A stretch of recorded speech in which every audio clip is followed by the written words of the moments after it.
Eta bi emakumeek eutsita altzatzen zen, nekez zamarik handiena berak balu bezala, ateraino eramaten utzi, han biak ondotik bidali eta bere kabuz egiten zuen aurrera, amak josteko tresnak eta arrebak idazluma berehala uzten zuen bitartean, aitaren atzetik korrika joateko eta laguntzen jarraitzeko. Lanez leher gaizto egindako familia hartan, nork zuen astirik ezinbestekoa zena baino gehiago arduratzeko Gregorrez? Etxeko aurrekontua are gehiago murriztu zen. Neskamea kalera bidali zuten. Ile zuria buru inguruan dantzan zuen garbitzaile ezurtzu, erraldoi bat etortzen zen goizetan eta arratsaldeetan, lanik astunena egiteko. Josteko lan ugaria ez ezik, beste guztia ere amaren gain zijoan.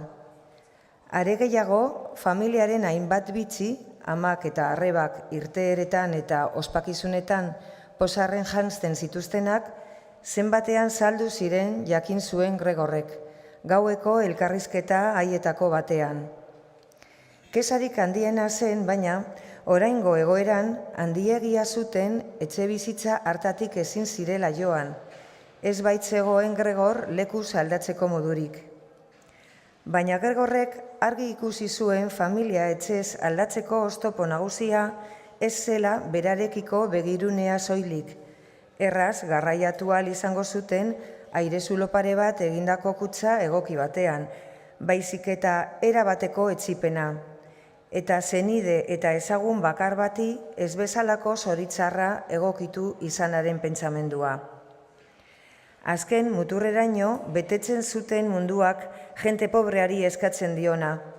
Aitak bankuko langile zumeei gozaria eraman, amak besteren erropak garbitu, arreba batera eta bestera lasterka ibili bezeroen aginduen mende, baina familiak ez zuen indarrik beste ezertarako.